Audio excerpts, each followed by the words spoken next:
Super Mario Odyssey isn't just one of the best Mario games ever, it's arguably one of the greatest games of all time. However, the reason it's so great cannot be just attributed to only one feature. So much joy, passion, and creativity went into this game, and you can see that through all its intricate mechanics, its breathtaking kingdoms to explore, and all the fascinating characters you meet. There is simply so much to love about Super Mario Odyssey, and it kinda got me thinking. With everything Odyssey has to offer, what exactly makes each feature so memorable? Like, is every boss fight just as great, or are there obviously some better than others? Well, I'm determined to answer just that, so in this behemoth of a video, we're gonna be ranking just about everything Odyssey has to offer from worst to best. From kingdoms to captures to costumes and bosses, this is the ultimate Super Mario Odyssey ranking.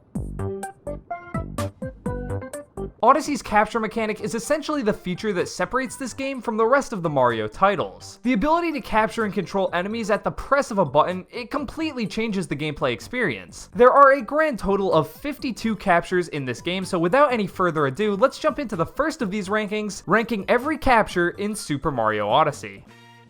To start off our list, we have the boulder. This is an extremely simple capture where you turn into a boulder and slowly move a few feet to reveal some regional coins. It's definitely the most forgettable capture in the game, and when you pair that with its slow movement, it earns the spot as the worst capture on our list. Next we have the tree. You capture a tree and hop around a little bit to reveal a moon. Very similar to the boulder, except you get a moon instead of regional coins, and I mean the hopping animation is more fun visually, but still not interesting at all. For number 50, we have the cactus. The cactus capture is functionally identical to the tree. You can take damage to it before you capture it, so I guess it's more of a challenge. And I like how the cactus's theming works with the Sand Kingdom, but yeah, it's not really much better. Number 49 is the Bowser statue. You capture a Bowser statue, move it a bit, and reveal a moon. Very original, I know, but I do think it's a cool aesthetic and neat reference considering Bowser statues have been a part of the Mario series since Super Mario Bros. 3 on the NES. Next is meat, and you're definitely noticing a theme where at the bottom of this list, it's just move the object simulator. However, what makes the meat capture interesting is that it has its entire own cutscene. You have to unthaw the meat too by bouncing around, which gets the attention of Cookatiel, triggering this awesome boss fight. The capture itself is not really fun to use, but it's pretty funny, and it's attached to an actual boss fight instead of just one collectible, so it's more memorable than the other captures below it. Of all these movable object captures, the manhole is the one that makes the most sense in my opinion. I mean, it works extremely well with the city theme and also just feels like an object that should be attached to some sort of secret rather than just a random tree. Not to mention, it unlocks an entire sub area. Obviously, you're not going to spend a lot of time using the capture at all since you just slowly move it over, but as a concept, I think it's cool. Number 46 is the taxi, and before making this list, I would have thought the taxi would place much higher. Then I remembered you don't drive the taxi, you move the analog stick a little bit and it triggers a cutscene. Neat idea, but come on, capturing a taxi should have been so much cooler.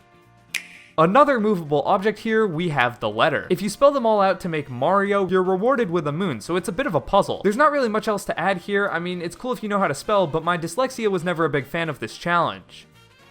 Up next is the puzzle part from the Lake Kingdom. You turn into this statue piece and have to line it up with the other counterpart to get a moon by navigating through this little puzzle. It's definitely not a bad capture if you consider how it's incorporated into the game, but by itself it's pretty simplistic, especially considering you can only move around this set path of squares. I mean, the capture is literally just called puzzle part, so it's obviously not going to be the most exciting, but in the context of its puzzle, it actually works pretty well. And then, of course, we have the Metro Kingdom's puzzle part, and yes, the game considers these to be separate captures for some reason. It functions just like the other puzzle part, but I'll rank it a little bit higher because completing this puzzle will restore power to New Donk City, which is cool because it's integrated into the game's story missions.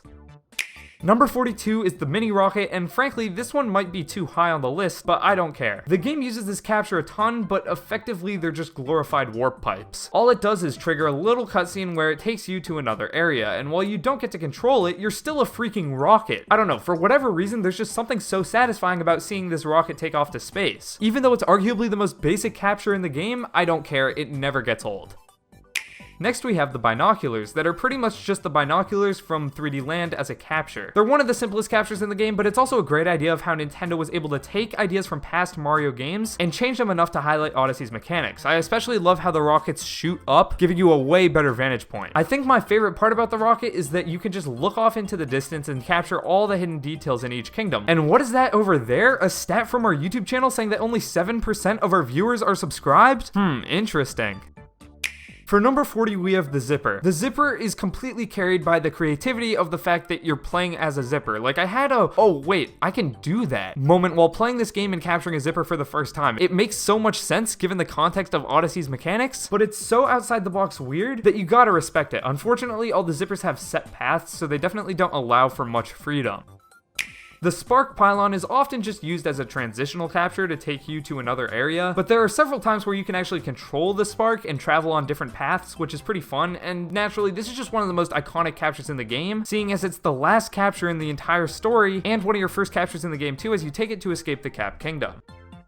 The Jizo is a reference to Mario's Tanuki suit that lets him turn into a statue. It has pretty slow movement, but is used in some dope puzzles because you can walk on spikes and activate certain P-switches. For number 37, we have Picture Match Part Mario. This is basically just a minigame where you recreate Mario's face, and it ended up actually being put into Super Mario Party as the game making faces, which is pretty cool. The minigame itself is fun, but as a capture, it's just kinda there. Same thing with Picture Match Part Goomba. It's only ranked higher because you can make a lot of funnier faces if you're intentionally messing up with the Goomba than you can with Mario. Number 35, the Fire Flower Plant. It's like the Fire Flower, but you're a piranha plant, which means you can breathe fire, which is awesome, but you're also completely stationary. Before you can even capture this thing, you have to throw a boulder into its mouth to prevent it from biting Cappy, which is definitely a nice touch though and makes this capture more interesting. The poison piranha plant is the fire piranha plant with poison. Who could have guessed? However, this poison can stick to invisible paths, allowing you to do this interesting gimmick where you have to reveal the invisible paths with poison, so you obviously want to reveal a lot of it so you can see where the path is, but obviously you're revealing it with poison. So you gotta leave some spots invisible in order to actually walk and jump across it. I don't know, it's a simple mechanic, but in this context, it's super fun, so I think it's better than the fire piranha plant for that reason. Speaking of invisible platforms, the Moai is basically the king of these things. I love the idea that he's able to see invisible platforms with his shades, but because the capture can't jump, it's hard to rank it much higher. With Taifu, you can move around and blow away enemies and blocks to reveal hidden areas. There's really nothing wrong with this capture, it's kind of just exactly what you would expect, but on the same coin, it's not revolutionary. The Tropical Wiggler allows you to stretch out, making it easy to move from platform to platform. They're introduced in Lost Kingdom and you have to do this above poison, which makes it pretty interesting, but it has some really goofy movement and is great at making you feel as though you're actually playing as a Wiggler, but in the same sense, it doesn't give you a ton of freedom. You're playing as a Wiggler. There's really only one action you can do in this entire capture.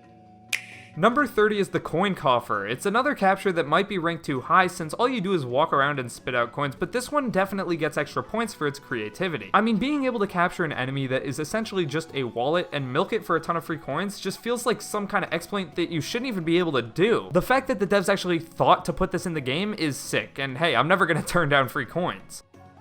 The Chain Chomp capture is very satisfying. Being able to use them as kind of a slingshot in order to break walls, it's just so fun to use, and because they're attached to the chain, you can only move them too far, which just naturally limits them to only a couple of different uses, but it's still a cool capture regardless, and because it's introduced so early into the game, it makes sense that it's a fairly simple capture. Next we have Big Chain Chomp. Yes, this is a different capture. It's a bigger chain chomp. It can be used to break more blocks. It's bigger is always better, so yes, I guess. Next we have Madame Brood's Chain Chomp. This takes the Chain Chomp mechanics and incorporates them into an actual boss battle by replacing the chain with a leash. It's genius how it takes the limitations of the Chain Chomp and perfectly transitions them into an important mechanic in this boss fight. The Paragoomba lets you fly by flapping the Goomba's wings, and this allows you to reach areas you wouldn't be able to usually. It controls exactly like how you would expect a Paragoomba to control, but it also doesn't provide much depth because all you can do is flap the wings. Parabones controls just like the Paragoomba, but Dry Bones is just cooler than a Goomba, so this one takes the cake.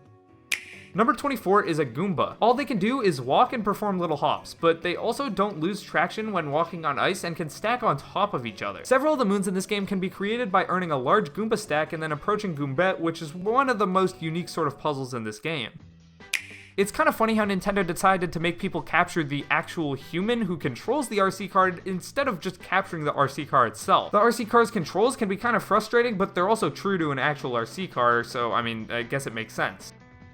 Number 22 is the Lava Bubble. This one works really well in the Luncheon Kingdom since it gives you the ability to traverse across lava throughout the level, and you can also jump around and take these cannons which shoot you to the entire other region of the map. While there's a lot to do with this capture, it only works in lava, making it a bit more niche, but it's super fun in the boss fight.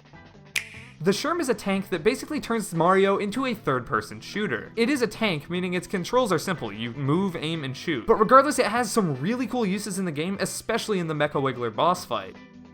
At first glance, it might not seem too interesting, but capturing Lakitu in this game, for some reason, is essentially just a fishing minigame disguised as a capture. I am a sucker for fishing minigames in any video game ever, so I think this is sick. This is easily also one of the funniest and most creative captures in the game because of that. I mean, Lakitu's just always fishing.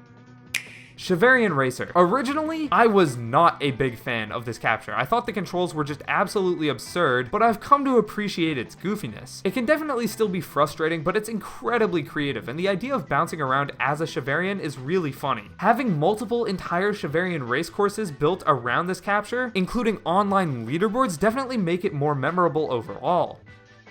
Charge and Chuck lets you run while charging. This allows you to burst through rocks and other tough objects. It's a lot like a Goron from the Zelda series, but you're able to turn and move from left to right, giving you a bit more freedom and just making it very satisfying as you break through objects with ease. The Frog allows you to jump really high, and that makes for some really fun platforming sections, like when you have to carefully time jumps over these poisonous waves. But besides that, I mean, it's just a frog. They don't do much. They just kind of jump up really high. I'm ranking it this high up though, because I have a soft spot for it. This was all of our first experience with the capture mechanic, and as a tutorial, it does an excellent job. The Cheep Cheep feels like it shouldn't do much, but it actually has a bunch of uses. First of all, it obviously lets you swim faster because you're a fish now, and you also don't have to go up for air. On top of that, the Cheep Cheep gets a satisfying spin attack that you can use to take out enemies. Honestly, my favorite part about this capture is that you can take it out of water, and you just kind of bounce around sadly for a couple of seconds, just like an actual Cheep Cheep. I just find that really funny. Cheep Cheep Snow Kingdom. This is exactly the same as a regular Cheep Cheep, but it's purple. It also doesn't take any damage from icy water, so it's slightly better. Glydon lets you soar across the air as a flying lizard. What else do I need to say? I mean, the soaring mechanic is so satisfying and it feels really natural. You also get a lot of great views of the kingdoms you're using it in. Odyssey has a lot of really beautiful landscapes, and I'm glad that Glydon is a frequent capture because you can experience awesome flyovers throughout Odyssey's many different kingdoms. All the pole does is fling Mario. Theoretically, this capture should suck, but it's one of the most satisfying movements in this entire game. Being able to flick Mario around with ease, it feels so fluid and really just demonstrates how perfect Odyssey's movement overall is. Sometimes just jumping and running around New Donk City can be a blast in itself, and these always add to the experience because you capture them and then boom, you're already out going super fast. Volbanon are the forks that are introduced in Luncheon Kingdom, and it's just the exact same thing as the poles. However, because they're forks, they can stick off the side of structures or mountains or whatever, which makes them way more versatile, as this allows you to gain quick height. For number 11, we have Knuckle-Attack's Fist. These are only used in the Knuckle-Attack boss fight in Sand Kingdom, but it's also an essential part of that boss fight. Being able to use the boss's primary attack back against him is super genius, and it continues Odyssey's awesome game design trend of introducing a capture and then making that capture the main gimmick of that kingdom's boss. We see this with the Lava Bubble capture in Luncheon, the Chain Chomp in Cascade, and so many more times. This is essentially just the Bullet Bill, which is arguably Sand Kingdom's main capture, and it's implemented so well into this boss fight. The T-Rex capture is heavily boosted by the fact that you turn into a T-Rex. That is awesome! Theoretically, this is just a glorified Mega Mushroom, which I never really enjoyed too much in the other games it appeared in, like 3D World, but at the end of the day, you're not Big Mario, you're a dinosaur. It's so cool, it's technically the first capture Nintendo ever showed off in their E3 2017 trailer for this game. If you don't think this is cool, you're weird. You get to play as a dinosaur, I don't care. The Uproot really only lets you stretch and do a little short hop afterwards, but what makes it ranked this high is just the amount of uses it has in Mario Odyssey. It feels like the developers were really flexing their creative muscles with this one, as you can use it to reach high up areas, perform difficult platforming maneuvers, breaking blocks to reveal secrets, and it even gets its own dedicated boss fight. The Uproot is incorporated into the game in so many unique ways, and it's also just super satisfying to use, not to mention the popping noises it makes. That's the icing on the cake. Of all the flying related captures, the Bullet Bill has to be the best. Not only can you fly, but you also travel at insanely fast speeds and break blocks that you collide with. Boosting and then also shaking the controller to zoom feels perfectly smooth. I mean, the only downside here is because the Bullet Bill will eventually explode, so you can't just go anywhere, but this adds a bit of challenge because you have to find the fastest path and you're encouraged to travel at Mach 10. The Bonsai Bill capture is just a more powerful Bullet Bill. I mean, it's larger and it's able to take out more blocks because of that. It's also nearly invincible. Only solid walls can take this thing down before it inevitably explodes on its own. Since the first Super Mario Bros. Game, Hammer Bros have been one of the most intricate enemies in the Mario series. Rather than simply walking up to you, the Hammer Bros have an actual moveset. They can jump onto platforms, move around, and throw hammers. I have lost many lives in 2D Mario to Hammer Bros over the years, and now being able to play as one of these characters is insanely cool. The moveset you get is also very true to the character. Of course you can throw hammers, but you also perform little hops just like a Hammer Bro does while walking. This makes for a unique platforming experience where you control completely differently than Mario, and pair that with an actual jump that can propel you pretty high in the air, and you just have a sick capture overall.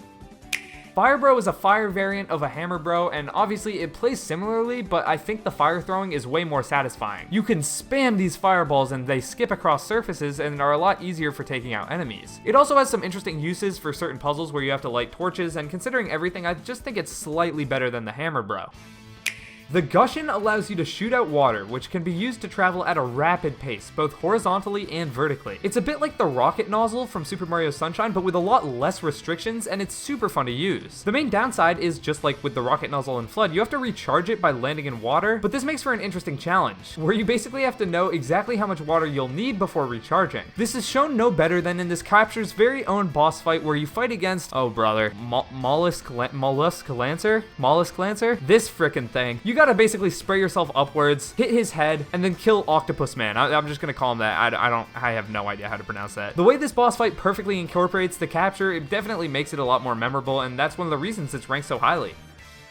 Yoshi is one of the greatest surprise captures in Mario Odyssey, and I'd say seeing Yoshi on the top of Peach's castle is one of the greatest Easter egg reference throwback things in any Mario game ever. In Super Mario 64 though, you couldn't even ride him. Now you can straight up become him, which is insane. You get the typical Yoshi moveset. I mean, you can eat enemies with your tongue and flutter jump, but there's a few new mechanics to this as well, such as climbing walls by sticking to them with the tongue. Everything from his unique moveset that makes platforming with him super fun, to the incredibly nostalgic and downright beautiful way they finally reveal playing as Yoshi to the player, he is well deserving to rank this highly.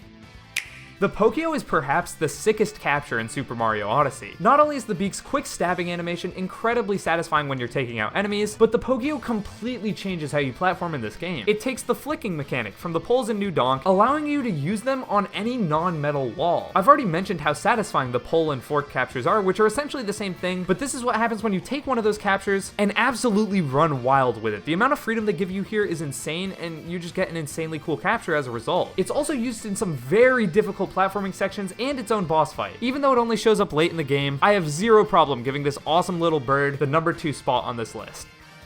And then number 1, the greatest capture in all of Odyssey, it's Bowser. Now of course, Bowser comes with an awesome moveset, including his abilities to break walls with his scratches, breathe fire, and he can even slightly triple jump, which is so funny. However, what I think makes Bowser the best capture in Odyssey is the context of which you play as him. As the game comes to an end, you have one final mission, to escape a collapsing Honeyloon Ridge. With seemingly no way out, the solution becomes obvious. After traversing several kingdoms, capturing dozens of enemies, the game finally invites you to play as the King Koopa himself. There's even this awesome cutscene as you capture him for the first time, featuring gameplay of Bowser from tons of various games. Maybe Bowser isn't the most fun capture, or the most unique capture, or the strongest capture, but rescuing Princess Peach while scratching and clawing your way to salvation, not to mention doing so as the most iconic villain in gaming, it's just such a memorable moment and a perfect conclusion to such a memorable game. Of all the captures on this list, this one just feels the most special, and because of that, I have to give it the number 1 spot.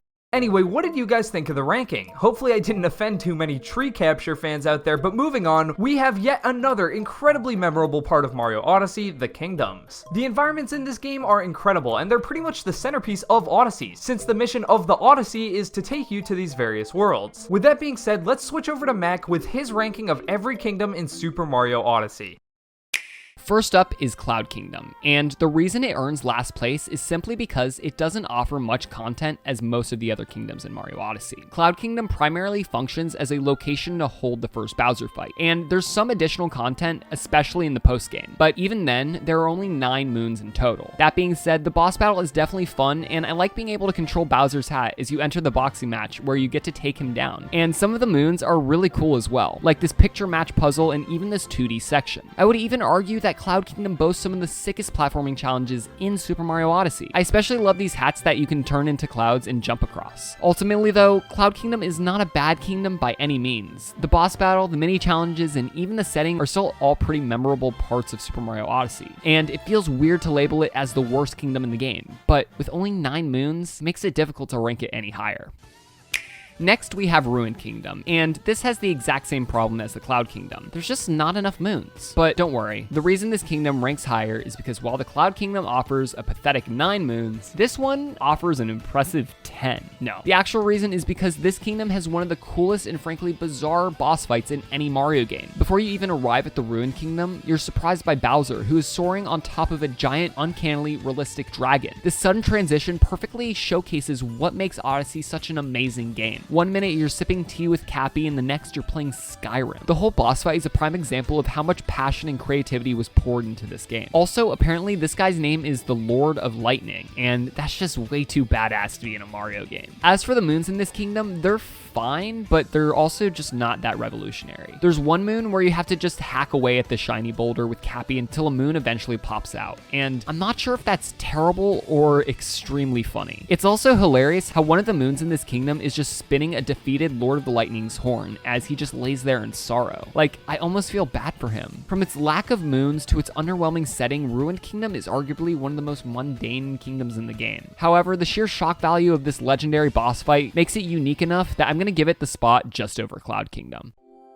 Darkside is yet another fairly small kingdom. It's a great addition to the Super Mario Odyssey postgame. It's an epic boss rush where you face off against the Brutals once again. And there's tons of cool sub-areas that feature some really intricate platforming challenges. However, on top of borrowing the same theme from the Moon Kingdom, it only has 24 moons. And while a lot of these moon challenges are great, almost half of them are hint art moons. Frankly, hint art moons are just not that fun and can be a real pain at times. It's pretty much the most blatant form of backtracking in all of Odyssey. You have to look at the art in Darkside and then fly off to the kingdom that features what art that resembles. And then you ground pound the spot that the art depicts for the moon. What also sucks is that if you look at the art and have no idea where you're supposed to go, your best bet is aimlessly walking around each kingdom until you find the area that you're looking for. Or you could just look it up online like I did. And if you forget what the art looks like, you have to go all the way back to the dark side to look at the hint art again, since it doesn't just save the images to a journal or something. I'm pretty sure half the Nintendo Switch screenshots were just taken to collect these moons. Regardless, Darkside is still a fun kingdom. Maybe some people are really passionate about these hint moons, but for me, they just left a bad taste in my mouth and hinder this kingdom from being ranked higher overall.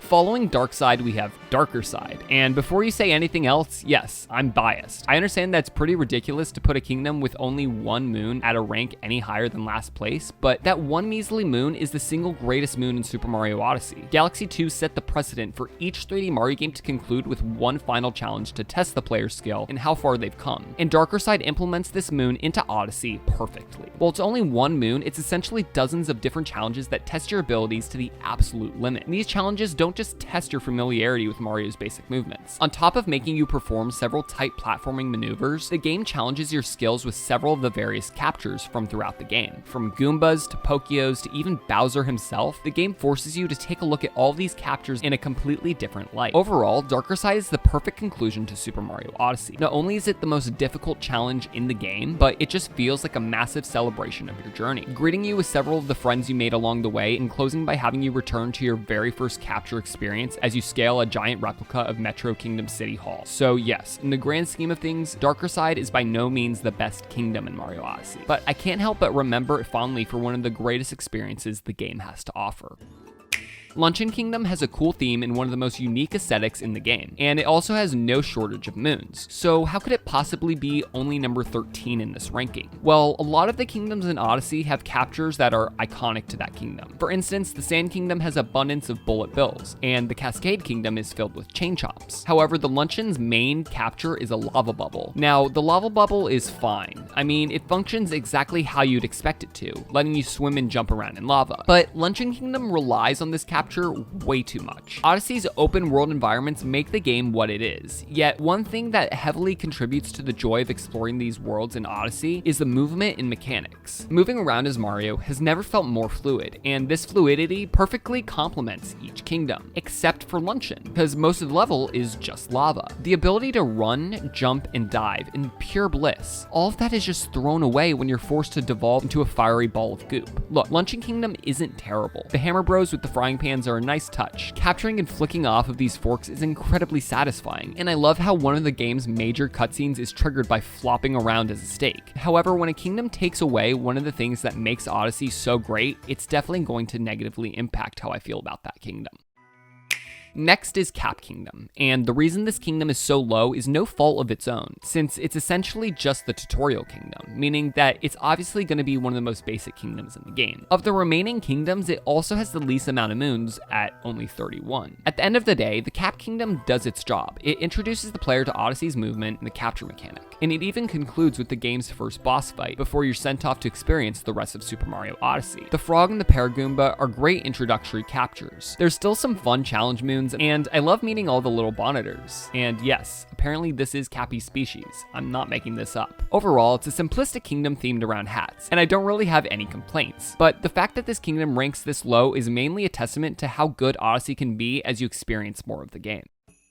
When looking back at the Snow Kingdom, it's kind of weird. Rather than being one big open world, it feels like a bunch of different subsections. There's obviously the main area, but then there's the underground layers with tons of doors that take you to a bunch of different smaller sub-areas. And in my opinion, this design choice takes away from the Snow Kingdom's identity. Rather than feeling like a kingdom, it almost feels like a bunch of different palaces. Even in the most open part of the kingdom, you're limited since swimming in the icy water without a purple Cheep Cheep will damage you. Now, the sub-areas are fun, and I especially love bouncing around as a Chivarian in the kingdom's races. However, due to the actual layout of the kingdom, no matter how many cool sub-areas it offers, I've always found the Snow Kingdom to be one of the least memorable worlds in Super Mario Odyssey.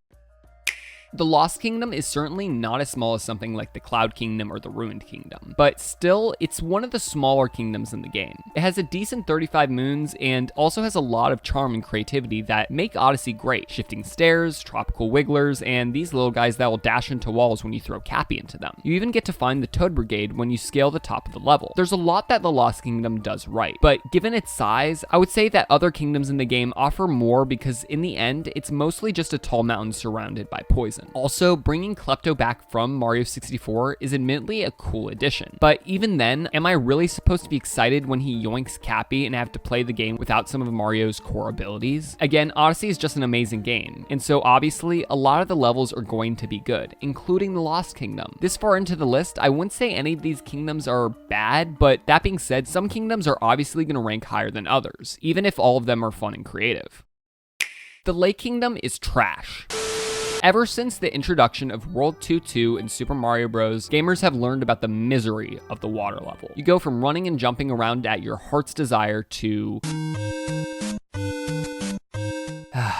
I just want to jump on enemies' heads, and now I can't do that anymore. On top of that, later Mario titles added an air mechanic, that you'd have to consistently come up for air instead of being able to explore the open sea. So yeah, water levels are notoriously boring, and people hate them, but for a water level, the Lake Kingdom isn't too bad, because there's little domes full of air scattered throughout the level. In all seriousness, Odyssey actually addresses some of the biggest issues people have with water levels by utilizing the capture mechanic. Being able to control a Cheep Cheep and swim at ease, even getting your own spin attack, actually makes swimming bearable and, dare I say, fun? Honestly, the theming of this kingdom is pretty good too. The mermaids work really well, and seeing Dory swim around the lake is really cute. I'd also say the music for the Lake Kingdom is kind of perfect. It's almost like what you would expect to hear if you took an elevator to Atlantis. Fundamentally, Lake Kingdom is a water level, so I think it would be easy to just brush it off and say it sucks. However, I don't think that would give enough credit to Odyssey's creativity and ability to change how Mario games work. So I genuinely mean it when I say I like this kingdom. It's pretty neat. Number 8 is Mushroom Kingdom, and it's easily one of the most special worlds in Mario Odyssey. It's such a great throwback to Mario's first 3D adventure with all kinds of neat references and Easter eggs. From being able to unlock an outfit that is just straight up Mario's model from Super Mario 64 to finding Yoshi on top of the castle, in Mario 64, you unfortunately couldn't ride Yoshi. And you can't in this game either, because you freaking become Yoshi instead. This is just yet again an excellent demonstration of how brilliant the capture mechanic really is. Mushroom Kingdom is also the perfect kingdom for a post-game. It's filled with tons of mini-games and a bunch of rematches from bosses you faced throughout the adventure. However, I'm gonna say it, Mushroom Kingdom is mid? Okay, not really, but when you really think about it, a lot of what makes this kingdom great is the nostalgia aspect. For instance, you can earn a moon here for just looking into the ceiling as you did in Mario 64, which is cool, but if Mario 64 didn't exist, this would be a boring moon. Like, all I did was look up for a second. Now, Mushroom Kingdom does have a lot of moons, with 104 total, but keep in mind, over 60 of these moons are just achievements that aren't really unique to the kingdom. Rather, Toadette just gives them to you at Peach's castle while you mash the A button and speed through the dialogue. Don't get me wrong, Mushroom Kingdom is great. I like the nostalgia it brings, I like the moons, and I even like the achievements. However, what this kingdom ultimately is a send-off to Super Mario Odyssey to reward the player. And I really appreciate that the devs went above and beyond to include this amount of fan service. But when we really think about it, I wouldn't consider Mushroom Kingdom to be an essential part to this game, even though I like it a lot. What is an essential kingdom, however, is the Cascade Kingdom. While Cap Kingdom is a good introduction to Odyssey, Cascade Kingdom is where you really start to get a feel for this game. Just considering the actual level design here, having the player start the kingdom by capturing a Chain Chomp and then launching into a suspicious glowing rock structure is a great example of forcing the player to learn through their own experimentation, which is way more interesting than holding the player's hand through unnecessary long tutorials. Cascade is really where the creativity of Odyssey starts to shine. I mean, they put a secret area behind a waterfall. Like, I don't think anything like this has ever been done before in a video game. Seriously though, I still remember how cool it was to be able to turn into 2D Mario by entering a pixelated warp pipe. And I also love how Cap Kingdom eases you into the capture mechanic with some fairly tame captures. And the Cascade Kingdom just shows you right there out of the nest, turning you into a massive T-Rex. The Madame Brood boss fight is also really creative, since you use her Chain Chomp against her by capturing it. Once again, taking something you've already become acquainted with and expanding upon it. Even with being one of the earliest kingdoms in the game, this one still manages to be really interesting, and is definitely one of the most iconic parts of Mario Odyssey. Next is Wooded Kingdom, and the theme here just works so well. It's basically an abandoned forest where the last remaining inhabitants are all robots, and I love that. The whole forest environment is complemented by beanstalks, extending flowering paths, and of course, the uproot. The uproot is one of the best captures in Mario Odyssey. Just the ability to extend and do a little hop is so satisfying, and it even has its own boss fight that incorporates its abilities perfectly. The uproot also just works incredibly with the Wooded Kingdom specifically. The fact that the world is vertical and involves a lot of climbing makes the extra height with the jumps extremely useful. One of the funniest things about Wooded Kingdom is that one of its major sub areas, the Deep Woods, is just found by jumping into the abyss and accepting an almost certain death. I remember the first time I went to the Deep Woods, I was absolutely shocked. I thought I was just gonna die. Like, I don't even know why I jumped off the cliff. I honestly have no clue why I did that. I think it was just an intrusive thought. But finding the Deep Woods was just one of the coolest experiences this game has to offer. The whole thing just feels like a massive troll, and there's even a T-Rex down there for no particular reason. I have no clue why they put this sub area in the game, but it's just absolutely hilarious. The biggest thing you can thank Wooded Kingdom for, though, is the song Steam Gardens. Yes, the song you're listening to right now, the one you hear in just about every YouTuber's hour-long video essay, is actually from this kingdom. Go figure. Now we're entering the top 5, starting with Moon Kingdom. I'm not sure that I ever want to see Mario go to the moon before, but it just works, especially because it's paired with low gravity that completely changes how you move in this game. There are also some really cool platforming challenges that incorporate it. It transitions well into 2D, and pairing it with the frog capture allows you to jump to ungodly heights, which is just super funny. The underground moon caverns is also just one of the best sub areas of the entire game. It's basically a lot of different moon challenges that test your skills with various captures, and there's even a few new captures that are really interesting. The best thing about the Moon Kingdom, however, is simply that it's where the conclusion of Odyssey's main story takes place. Bursting into the cathedral and interrupting Bowser's wedding is just such an iconic scene. Now, the boss fight, it's fine. It's really just a longer version of the Bowser fight from the Cloud Kingdom, but what happens afterwards is honestly way cooler. I've talked about this before, but playing as Bowser himself to escape Honeyloon Ridge is so sick, and I think this is my favorite part of all of Odyssey. Of course, the Moon Kingdom is great, but the epic conclusion alone definitely makes it deserving of a higher rank, earning it a top 5 spot on this list.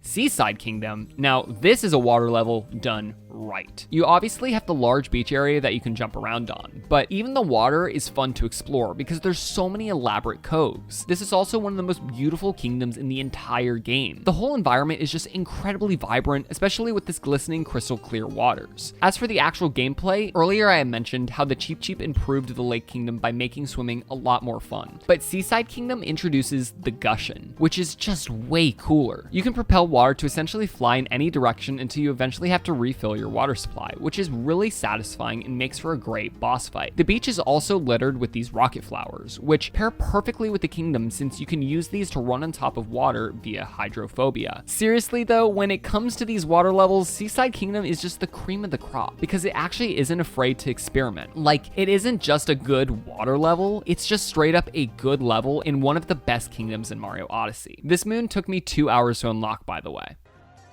Bowser Kingdom has to definitely be one of the most unique aesthetics in Super Mario Odyssey, with its ancient Japanese style. I don't think this theme specifically screams Bowser, but they nailed it regardless, from its architecture and shrines to the music and even changing the sound effects of the spark pylons in the kingdom to match the environment. Bowser Kingdom is very memorable because of all of this, but if I'm being honest, what makes this kingdom is the Pokio. These little birds are generally one of the best captures in the game, and Bowser Kingdom feels as though it was centered around it specifically. Even its main boss fight heavily relies on it. Stabbing into walls with the beak and flicking yourself upwards is incredibly satisfying. And some parts of the kingdom really challenge your ability to take advantage with this flinging mechanic. You can also use the beak to take out enemies and even break metal blocks by launching these rolling bombs into them. Looking back, it's actually absurd how much of the kingdom utilizes this capture. And I don't have a problem with this or see it as an over-reliance because it's generally just one of the most fun captures to use and makes this kingdom as fun as it is. Seriously, if there's no Pokio, Bowser Kingdom might not even make the top 10 on this list. But this capture alone adds so much to this kingdom that I think it's completely fair to give it the 3rd spot on this ranking.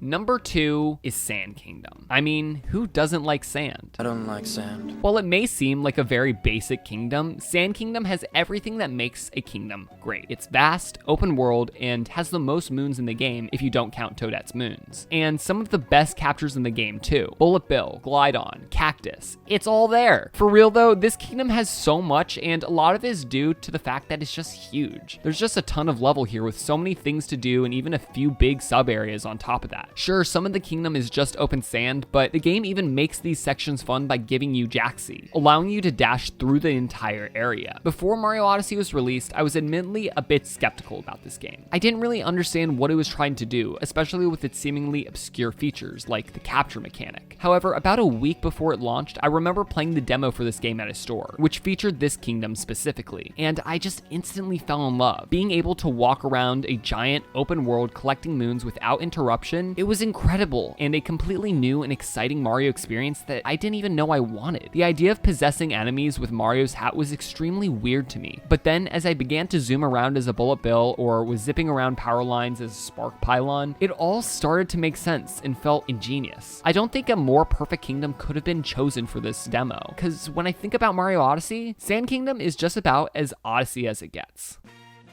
Okay, maybe there is one kingdom that I think represents Odyssey more than Sand Kingdom, and I think all of you probably know which one I'm thinking about right now. Of course, I'm talking about Metro Kingdom. This has got to be one of the most iconic kingdoms in this game. It was the first kingdom we saw from the initial trailer, and for good reason. Metro Kingdom is just the perfect playground, and it really feels like the entire thing was built around Odyssey's satisfying movement. There's so many mountainous buildings to climb, and so many unique ways to scale them, from long jumps to wall kicks to bouncing off of Cappy. The The environment even offers additional movement options that you don't get from any other kingdom. Swinging around traffic lights, bouncing off of taxis, flicking across these poles, it's all just so fun and satisfying. And of course, we have to talk about the theme of this kingdom. I remember when everybody was shocked to see a normal human towering over Mario, and a lot of people thought that this didn't even belong in a Mario game. In reality though, New Donk City takes Mario back to his roots as a plumber from Brooklyn. There are many references to the classic Donkey Kong arcade game all throughout the kingdom. The mayor of the city is Mario's first love interest, Pauline, and she even performs the game's most iconic number, as you control 2D Mario to platform across the same construction site obstacles from the original game. You really can't get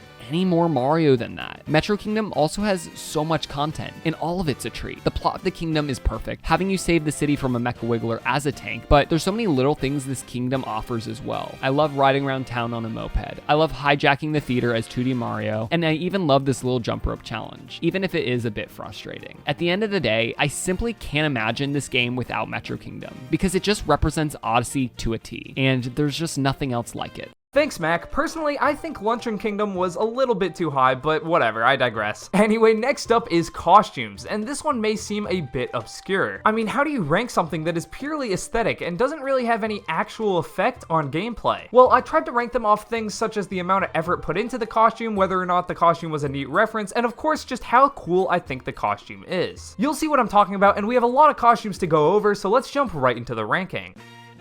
The resort outfit. It's not bad, but it definitely isn't too creative either, and also isn't a cool reference to anything as far as I can tell. It feels really weird ranking it last because I don't hate it at all, it's just kinda forgettable. I don't even recall wearing it ever in game. At 57, we have the sailor outfit. Like with the last costume, I couldn't find any instance of Mario wearing a sailor suit before this, so it doesn't seem to be a reference to anything, and I'm gonna say that a couple of times. If these outfits are references to something I don't know and couldn't find during research, then I'm gonna assume the reference isn't cool enough to change my general thoughts on the outfit. Like here, maybe it is a reference to something, but it's also just a sailor outfit, which is pretty basic compared to a lot of the other costumes. It's just not memorable. Number 56, we have the swimwear. This outfit was actually taken from art used for a 2016 Club Nintendo calendar. It's cool that they reference this calendar, but it's just a generic swimsuit, so it's not a revolutionary costume. The main reason this is so low, however, is because Cappy's eyes cover Mario's eyes since they're attached to the goggles, which is kinda just cursed. Number 55, the clown suit. Part of me wants to rank it high because it's kind of funny and has a fair share of memes attached to it, but at the same time, having Mario as a clown is just so weird and a bit creepy, to be honest. Because of that, I'm ranking it low simply due to the fact that I did not need to see this Nintendo. I see Clown Mario in my nightmares. Number 58 is the captain's hat. This is probably one of the outfits that you think of when you think of Odyssey. Like having Mario pilot the Odyssey with a captain's hat is so fitting. However, it's just a hat. There's no actual outfit to it. I don't think it's fair to rank this too high when comparing it to entire costumes. Number 53 is the black fedora and suit, and I actually like this costume a lot, but it's just pretty generic. It's not a reference to anything, and it makes you just look like every other New Donk citizen. Like, it's perfect if you're trying to make a thumbnail for your Frank Sinatra AI Mario voice cover, but that's about it. The musician's outfit is essentially just the same thing, but it's red to match the other outfits of the performers in Polly's band, so it gets extra points for being slightly cooler, and I think it just looks better too. The conductor outfit is actually a reference to artwork used for Mario Paint's music composition software, which is so cool, but I don't know, there's just something off about this costume. Seeing that wig on this plumber has just never sat well with me. Once again, the snowsuit doesn't seem to be a reference to anything from Mario's past. You could argue it's a reference to ice climbers, but not really. It's a snowsuit, and there really isn't too much to say about it. I don't know why this is called the Santa outfit and not the Santa suit, but regardless, we've seen Mario as Santa Claus a few times before, including the same 2016 Club Nintendo calendar and other promotional material, but yeah, I mean, it's Mario as Santa. I don't know about you, but to me, it's cool if you're in the Christmas spirit, as in it's like Christmas or a couple days before, but you can't really use this outfit the other 360 days of the year. Okay, for this one, hear me out. Obviously, Mario has his own baseball series, and he appeared in baseball for the Game Boy, but this seems to just be a normal baseball uniform, which is kinda lame. I mean, the coolest thing about this outfit is that Mario's number on the back says 64, obviously a reference to the year 1964, when Mario was actually born, but that's really the only interesting thing about this costume. Kinda like this next costume, the football uniform. You could argue this is a reference to Charge and Chuck, but like with the baseball outfit, this just feels like some normal football uniform. Same 64 reference on the jersey, and I'm ranking this one higher because football is way cooler than baseball. There, I said it. Number 46 is the black top hat and suit. We've seen Mario wear a similar outfit on the box art for Super Mario All-Stars. It's cool seeing Mario all dressed up, but this costume's also pretty simplistic at the end of the day. The chef suit comes in at number 45 on this list and is from Yoshi's Cookie, which is a puzzle game where you bake a bunch of cookies. Shocker, I know. I like the costume and I like the reference. There's not really too much more to say about this one. I don't know, whenever I see this one, I can't help but think, okay, what is Mario cooking? Like, for example, we've been cooking up a lot of great videos recently. So if you're hungry for a bunch of high quality Nintendo content, hit that subscribe button and the notification bell. Thank you, back to the video. Next up, we have the Spirit suit. And spoiler alert, all next 4 costumes are Brutal's outfits that were added as DLC. I do think it's cool they added costumes for Odyssey's main and original sub-bosses, but I feel like these guys kind of suffer from the same fate as the Koopalings. The fact that there's too many of them makes them a bit forgettable, and it's not like Odyssey really fleshed them out anyway. They were just kind of there. Anyway, first up is Spirit because I don't like him. His main attack is projectile vomiting poison at you? That's just gross, man. Number 43 is the Rango suit. I do think the droopy ears are funny, but this guy's just a goober if you ask me. Number 42 is the Harriet suit. Not sure why this isn't called the Harriet dress, but I digress. Of the 4 costumes, this one's probably the most detailed, making it a bit higher than the other 2. And finally, at number 41, the Topper suit. It's the highest of the 4 simply because Topper is the most iconic Brutal. I also love the shiny green top hat and the blazer that comes with, so yeah, this is definitely my favorite of the Brutal outfits. Number 40 is the fashionable outfit, and this costume is actually a very obscure reference to a random 2014 new Nintendo 3DS commercial, which featured a popular J-pop star, and the fact that they referenced this trailer is definitely weird, but also pretty cool, and honestly, I respect it. I can't really rank this outfit any higher though, because in reality, this outfit is just Mario wearing fashionable clothes. It's nothing mind-blowing. Number 39, the Hakama, is yet another outfit that originated from the 2016 Club Nintendo calendar. It's a piece of traditional Japanese clothing, and it works really well with Bowser Kingdom, but also doesn't come with a hat, which definitely hurts its ranking. The Happy outfit is another set of Japanese clothing, and it also came from the Club Nintendo calendar. Who could have guessed? Seriously, this calendar came out in 2016, Odyssey was released in 2017. I wonder at what point of development they were trying to make different costumes for Odyssey. Back to the Happy outfit, the reason it ranks higher than the Hakama is because it actually comes with a headpiece. The cowboy outfit originates from Mario Party 2, where we saw Mario as a cowboy for the first time. It pairs perfectly with the theming of Sand Kingdom, but it's also one of the more basic outfits in Odyssey. Number 36 is the Explorer outfit, and this comes from Mario Picross for the Game Boy. These references are insane. However, just like with the cowboy outfit, it's still one of the more basic outfits from Mario Odyssey. The knight armor is such a cool concept, but it's not really a reference to anything as far as I can tell. Luigi has a team in Mario Super Sluggers that's called the Luigi Knights, and there's knights in the Luigi's Mansion series, but I'm pretty sure this is just a knight costume. The main reason this costume's ranked so low though is because I feel like it was a huge missed opportunity. Realistically, it really should have been paired with the Ruin Kingdom, but it ended up being added in as DLC instead. Number 34 is the Diddy Kong suit. It's neat seeing Diddy Kong getting referenced in a mainline Mario game, and this is also a very funny outfit, but my biggest gripe with this costume is the fact that we didn't get a Donkey Kong outfit. Like seriously, New Donk City is entirely based around the DK arcade game. You even fight Donkey Kong as a boss, so the fact that we got Diddy instead of him feels so random. Hey, this is also Nintendo canonically putting their own merch in the game, which is really weird to think about. Number 33, the Mario suit. Yep, it's Mario. It's the default outfit from the main game, and that's why it's right here in the middle of the list. I know it's iconic, but like, the other outfits are just cooler. We see this all the time. 32 is the gold Mario suit. It's Mario, but gold, so I guess it's slightly better than the Mario suit, but it would be dumb to rank it much higher. You could argue this outfit's from New Super Mario Bros. 2, but I think it's just a golden Mario, like the golden Mario amiibo. 31 is the sombrero and poncho. This is another one of those outfits that really makes you think about Mario Odyssey, especially with how it matches its theming of the Sand Kingdom. It's also a very niche reference, as it's from Kix or Quicks on the Game Boy, where Mario had a small cameo where he played a guitar wearing a sombrero and a poncho. It definitely works with Mario Odyssey, but it's not the most creative outfit either, so that's why it's kind of in the middle of the ranking. The aviator outfit is a reference to Sky Pop from Super Mario Land, and while I love the reference, it's also just a pilot's outfit. It's one of the more mediocre costumes overall.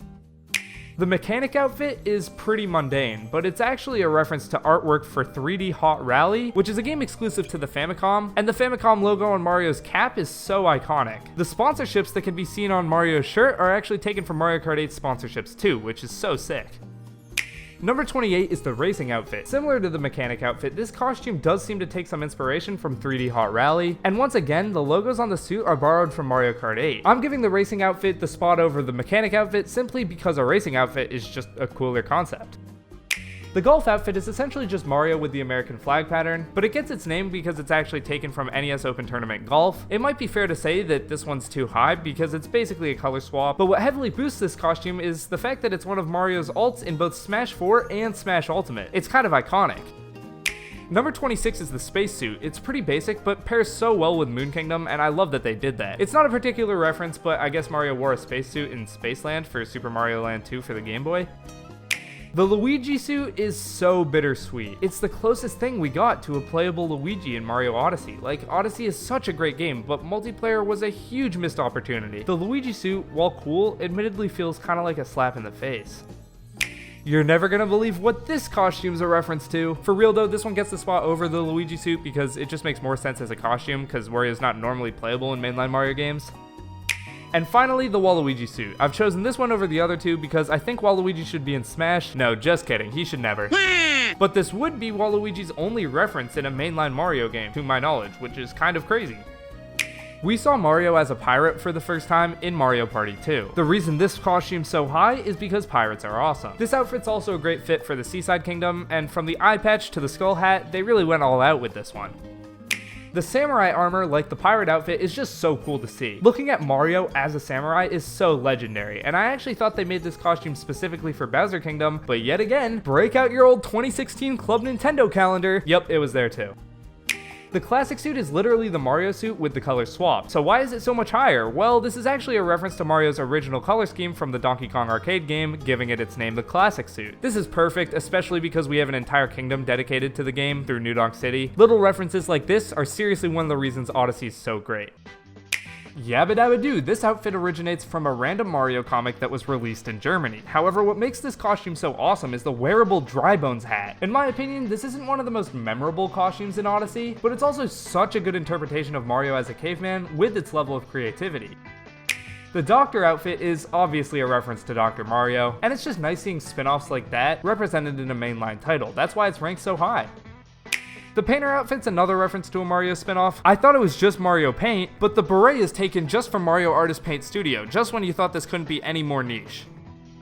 The Builder outfit is so iconic, not just from Mario Maker, but also now Smash Ultimate. I love the vibrant yellow and red colors it comes with. It's also perfect how they actually incorporated this into the game by having Mario pretend to be a New Donk City construction worker. The Scientist outfit is definitely one of the weirdest costumes in the game, and I thought they definitely made it with Mario Odyssey and 9, but it's actually from some random Japanese Super Game Boy commercial, which has to be one of the most bizarre references in this game. And as you know, that's saying something, you gotta respect it. Just when you thought things couldn't get much weirder, the Satellaview suit is taken from promotional material for the Super Famicom's Satellaview. If you don't know what the Satellaview is, it was an add-on for the Super Famicom only in Japan that would stream you games over what was then kind of the internet. So bizarre, so obscure, and it's kind of iconic too, because the Satellaview is a bit of a meme at this point, so yeah, cool fit. The zombie outfit is not a reference to anything, but clearly a ton of work went into it. It's a perfect interpretation of Mario as a zombie, from the lifeless eyes and torn overalls, to him just casually having an axe sticking out of his head. This feels like it would be fan art. I didn't think Nintendo would go this hard. I'm not sure who asked for this, but I appreciate the effort regardless. The employee uniform is taken from the crazy cap stores scattered all throughout Odyssey. It's such a cool concept with its ridiculous patterns and two hats, but having Mario essentially infiltrate these stores by pretending to be an employee is so funny. Peach's wedding dress has become one of her most iconic outfits, especially in the Mario movie, so while it's a bit surprising to see Mario wearing it, it also oddly works as unlockable content in Mario Odyssey's postgame.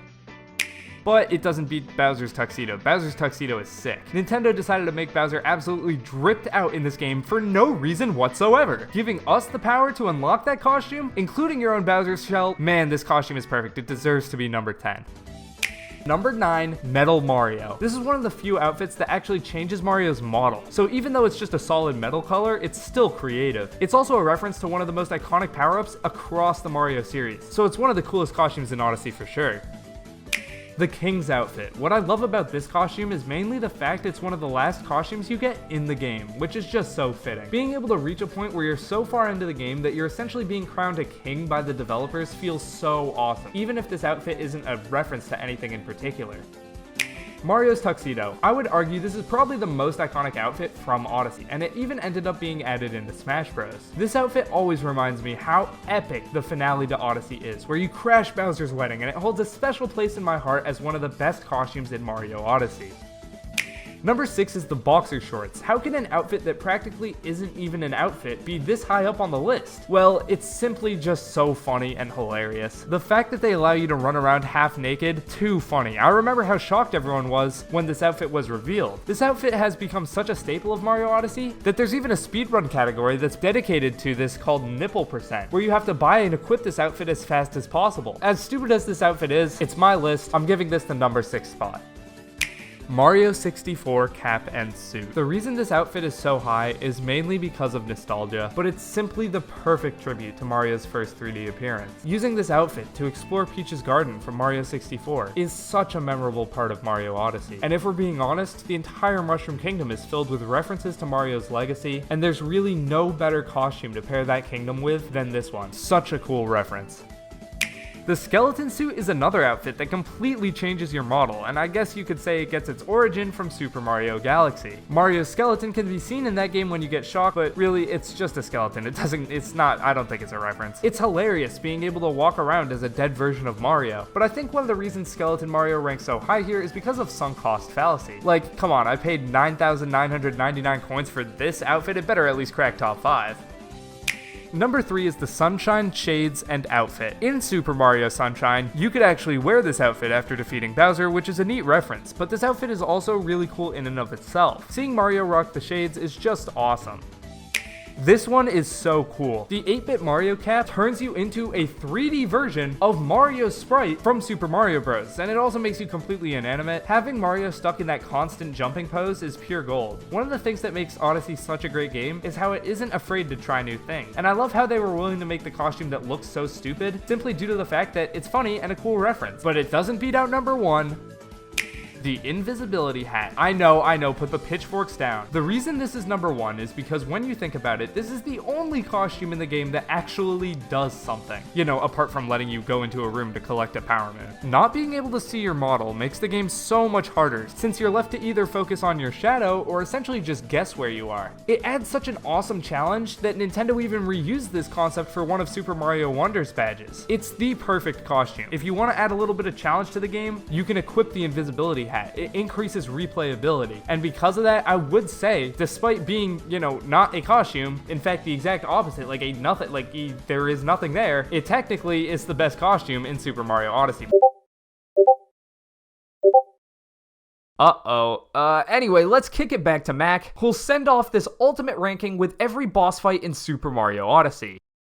First up is Spewer. Yeah, the Brutals kind of all fall into the same problem as the Koopalings. They're fine bosses, but the fact that there are so many of them makes them feel a bit redundant. Not to mention that most bosses in Mario Odyssey are tied to their specific capture, which makes the boss fight more unique because you're relying on the capture's abilities rather than just using your traditional moveset. However, for each of the Brutals, there is no capture tied to their fight, so you're left with nothing more than Cappy and your jump. The reason Spewer in particular is the lowest, however, is because he's just gross. Seriously, his main mechanic is vomiting profusely. It's also just not that fun of a boss fight. The way you dodge his attack is by just standing off to the side. You wait for him to regurgitate his poison, hit him with Cappy, jump on his head, and then avoid him while he spins around in a circle. Then this cycle repeats until you defeat him. There are some slight differences for both his rematches, but this format is generally unchanged. Of all of the Brutals, Spewer is definitely my least favorite.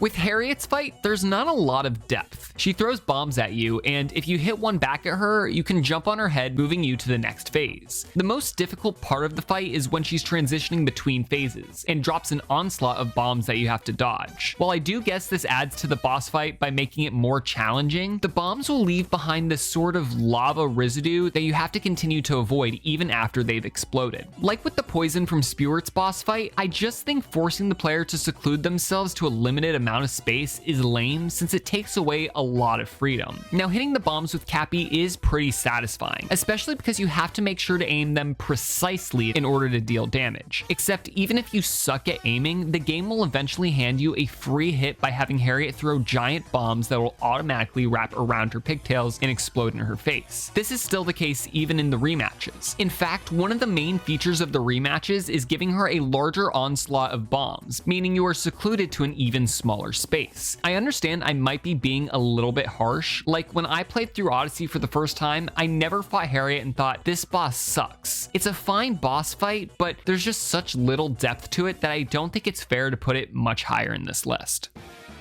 Madame Brood is a pretty good boss fight, but it's not a great boss fight. As I mentioned before, Odyssey's bosses have a tendency to utilize the capture mechanic. Whatever capture was introduced and reused throughout a kingdom, you can expect to see that capture make a return in its main boss fight. Madame Brood is the first boss in the game to do this, taking the chain chomps that you captured all throughout Cascade Kingdom and having you use this capture against her via her golden chomp. However, there are definitely more fun captures in this game. The chain chomps are just very simple. You capture them, pull back, and then launch them into something. And the golden chomp is no different. Having this boss fight be so simple makes a lot of sense, since it's trying to introduce to the player the concept of using a capture mechanic in a boss fight. But that also means there's a lot of room for creativity that's demonstrated by some of the game's bosses later down the line. This is made even more obvious with the Madame Brood rematch. To make the boss fight even more difficult, they added even more hats to the chain chomp, which is more challenging but also redundant and time consuming because you end up just having to spam Cappy even more. While Madame Brood is probably the best boss in Cascade Kingdom, she's also not the best boss in Odyssey by any means. Next is Rango, and this is a fairly tame boss fight, but it also has some fun elements to it. His attacks are these spiked hats, which basically function as deadly Beyblades. He'll also take cover in his hat after being hit and jump around like a maniac while you try and dodge him. It's pretty standard stuff, but this boss kind of reminds me of the top maniac boss fight from Super Mario Galaxy, which was honestly pretty fun. After you hit one of his hats with Cappy, it will flip over, revealing a flower that you can jump on. I always thought these were cool in the Sand Kingdom, and seeing them incorporated in a boss fight is really interesting. It actually makes a lot of sense having a boss that's really tall, so you need some kind of spring to be able to jump on his head. With all that being said, while Rango is still a pretty cool boss, he's also brutal and doesn't have the level of depth that a lot of Odyssey's bosses have. I mean, even with the rematches, they are more difficult, but all he really does is get more hats that he can throw at once. This isn't a groundbreaking addition, so Rango, yeah, he's lower on this list. However, of all of the brutals, he's one of the best. But not my favorite, because that award goes to Topper. Topper is just iconic. He's not just the first brutal you fight, he's the first boss you fight in the game. Having a bunch of top hats spinning around while you have to dodge them is extremely chaotic. You have to put a lot of thought into how you route around this arena. And there's this kind of risk reward where throwing Cappy at a hat will eliminate it as a threat, but you could be flanked by another hat while doing this, so you have to be careful. Not to mention, this boss fight becomes much more difficult the later in the game, because Topper has a ton of hats, so you really have to be on your toes. He also has this move where he spins around in a circle and you have to avoid that. And when there's dozens of hats stacked on top of his head, there's nowhere to run. You just have to jump over it at this point, which can be pretty tricky. At the end of the day, he is just yet another brutal. But out of all of the brutals, he's the best one in my opinion. I also love his aesthetic with the shiny green top hat and tuxedo. Like, he simply has no business being this stripped out. Here we have Cookatiel. Now, we're getting into some of the more unique bosses, the ones that actually use captures and are integral to their kingdoms. Cookatiel's boss fight incorporates the Luncheon Kingdom's lava bubble, and if I'm being honest, this is one of my least favorite captures in the game. The movement of this capture is just so slow and limited, and it doesn't help that most of the Luncheon Kingdom is made up of lava, meaning you're forced to use it constantly. However, this boss fight might be the best use of the lava bubble in the game. Having the fight take place in a giant pot of stew is actually pretty cool and definitely fits the Luncheon Kingdom's theme. There's also a decent amount of challenge attached to this boss, since in order to attack Cookatiel, you have to platform across. Okay, what is up with the vomit? This is just getting out of hand. In all seriousness though, there's a lot to love about this fight. Summoning Cookatiel by capturing a giant slab of meat is hilarious, and I actually like the design of this character. Like, if Nintendo put this guy in the next Mario Kart, I wouldn't even complain, because it would just be so funny. While the lava bubble is one of the weaker captures in Odyssey, they made the most of it here, so I'm giving Cookatiel the 8th spot on this ranking. Now we're entering the part of the list where I believe every boss left is pretty good. I really don't have too many complaints with the bosses here on out, so if your favorite boss is in the middle of this list, just know I still think it's a really good boss fight. Number 7 is Mecha Wiggler. The story behind this boss is awesome. Basically, the Mecha Wiggler has been draining the power from Metro Kingdom, so you have to defeat him in order to restore all the electricity to New Donk City. This boss fight relies on the Sherm. This is the tank capture that lets you drive around and shoot projectiles. Honestly, it's one of the more average Odyssey captures, though the shooting aspect is cool, but the movement is a bit slow. However, this boss fight is where the Sherm shines, because the Mecha Wiggler is constantly climbing on the walls. The fight focuses a lot more on your aim rather than your movement, since you have to shoot the glowing orbs on its back until they're all out, allowing you to shoot the Mecha Wiggler some more while it's paralyzed. There's 2 phases where it does this, speeding up each time, and for its attacks, the Mecha Wiggler will dash towards you and shoot projectiles at you that you have to shoot down. There's something really cool to having a boss fight that turns the game into a third-person shooter, and the rematch adds a lot of difficulty. Now there's 2 Mecha Wigglers, and each one is even bigger than the first one, which makes this fight a lot more chaotic. This boss fight is very straightforward, and not the most revolutionary fight by any means. However, seeing this thing in a Mario game is sick. At number 6, we have Mollusk Lancor. For those of you who don't know who this is, I didn't either. I had to pronounce it right before this, and I'm pretty sure I got it wrong. But this name belongs to the octopus from Seaside Kingdom. The thing I really like about this boss fight is that it uses the Gushin. I love this capture. The Gushin is essentially FLUDD from Super Mario Sunshine, but on steroids. You can propel yourself at ridiculously fast speeds by spraying water in any direction. However, you still need to return to a nearby water source when you run out. Because of that, rather than having this fight in some secluded area, the arena is the entirety of the Seaside Kingdom, so you always have water available. I love having such a massive arena here, and it actually reminds me a lot of the final boss fight from Bowser's Fury, where you become Mega and end up having to fight Bowser while towering over Lake Lapcat. With this boss's rematch, it actually takes place in the sky above the clouds. However, it's constantly raining, so you never really need to recharge your water supply. I think this is a neat twist, but I honestly think the original fight is more interesting. The need to recharge your water supply gives this fight more depth, since you need to constantly be aware of how much water you are using. I love this boss fight, but the main thing holding this fight back is the lack of difficulty. You pretty much just spray the top of his head until he takes enough damage, moving around onto the next stage. Most of the difficulty comes from the water management, so even with this boss's simplicity, the situation surrounding the fight is cool enough that I think this deserves the number 6 spot on this list. Unlike the other bosses on this list, Nucleotech doesn't use a past capture mechanic. Rather, he takes the concept of the bullet bill and redefines it. Because bullet bills explode on impact, they would be difficult to implement into this boss fight. However, Nucleotech's fist essentially play the role of a bullet bill that's reusable. After dodging Nucleotech's icicle attacks, by leading his hand into the leftover ice, you're able to capture his hand and use it against him. Forcing this boss to essentially punch himself in the face is not only hilarious, but also so creative. And there's even a bit more depth here, as you have to dodge more icicles as the hand, which becomes even more challenging as the fight continues. This is obviously more difficult in the rematch too, but the main addition in Nucleotech's rematch is these little skeletons that walk around, which makes the fight so much harder for better or for worse. There's so much to love about this boss fight. It's creative, it uses one of the more fun captures in the game, and there's a lot of depth to it. And I think it certainly earns a top 5 spot in this ranking.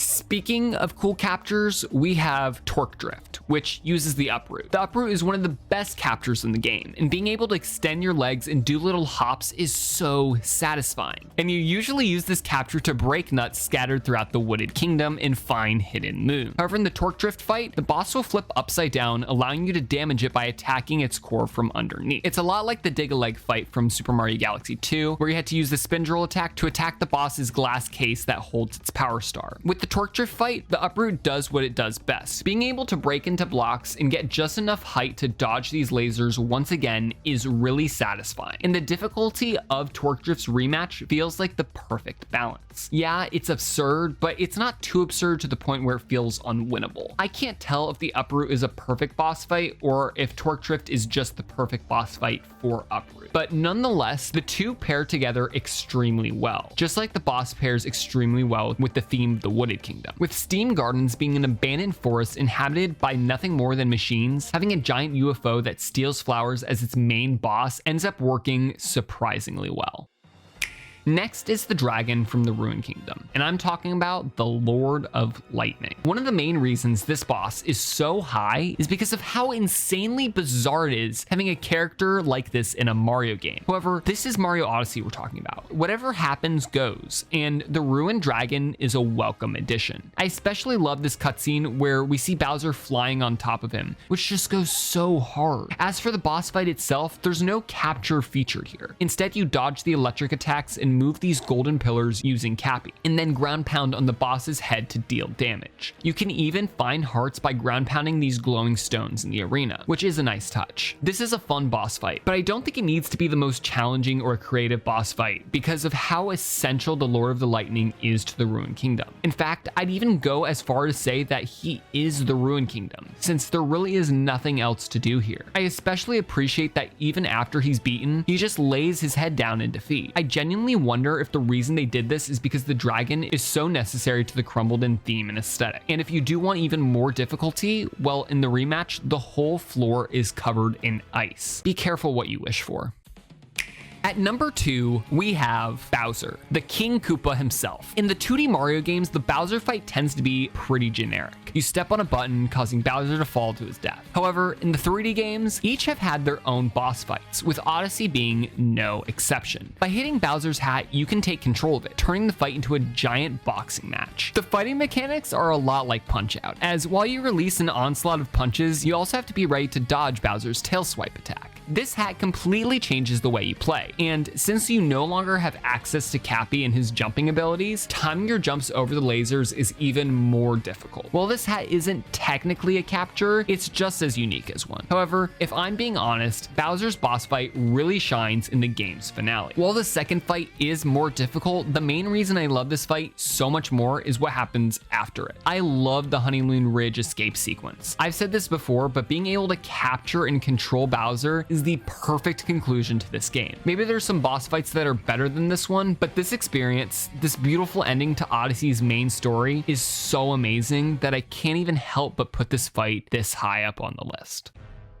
And the number 1 best boss fight in all of Super Mario Odyssey is the Robo Brood. Pause. How? After I spent almost the entire first half of this video dogging all of the Broodals, listing them off as the lowest ranked bosses in the game, can I possibly say that the Robo Brood is the best boss? Well, this fight is the Broodal's redemption arc. It takes all of the Broodals and turns them into a real boss fight by having them control a giant mech that you can only defeat by breaking the domes that each Broodal is hiding in. To help you with this fight, the fight grants you a Pokio, which is yet another one of the best captures in Super Mario Odyssey. Pretty much every function of the Pokio is utilized here. You have to use the beak stab to launch bombs into the Robo Brood's legs, causing it to topple. Then you have to use the beak to climb up the remaining wooden structure, allowing you to use the stabbing mechanic to once again break the glass domes. This boss fight feels like it could only work with the Pokio. However, the boss fight surprisingly still works without it, which is shown in the rematch. In this fight, you end up using a Hammer Bro instead, and because of the low gravity on the moon, you're able to jump high enough to climb the toppled mech and destroy the domes with hammers. This boss fight is not only incredibly fun, but it's also the perfect send-off to the Broodals in both the main story and in the post-game, as the final boss when you end up rematching all of the Broodals in Dark Side. After the Robo Brood is defeated, the Broodals actually leave behind a trail of fireworks shaped like their faces, which is both cruel and very amusing, and could not do a better job at giving these goofy rabbits their send-off they deserve. Hopefully you guys enjoyed this ultimate ranking. We had a lot of fun doing this series, going over all the different elements of Super Mario Odyssey, except moons, because there's like 900 of those, and that would be a massive video by itself. For real though, if you guys did enjoy this video and made it this far, a subscription would mean a lot. And if you're still looking for more content, we have another behemoth video for you. It's an iceberg that covers a lot of Nintendo's history. It gets pretty bizarre, and it was also a collaborative effort. So if you enjoyed this video, you'll probably like that one too. It's on screen right now. Anyways, I'm Thomas from the Switched Up, signing off. Peace.